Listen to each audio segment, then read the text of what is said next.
Brother sister, మిమ్మల్ని ఈ భూమి మొదలు కావడానికి ముందు ఎటు చూసినా శూన్యం, చీకటితో నిండి ఉండేది. ఏమీ లేని అంధకారంలో దేవుడు ఒక మాట పలికారు.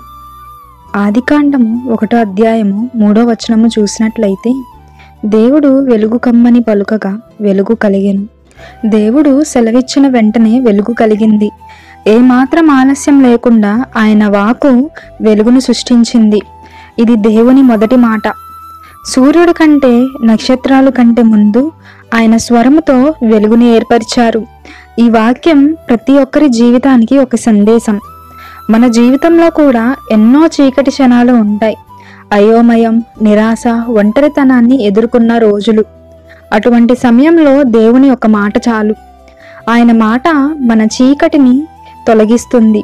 దేవుడు మాట్లాడినప్పుడు ఎన్నో మార్పులు, ఎన్నో అద్భుతాలు జరుగుతాయి. ఆయన వాక్యాన్ని నమ్మినట్లయితే తప్పకుండా మన జీవితంలో ఆయన వెలుగుని దయచేస్తారు. ఆమెన్.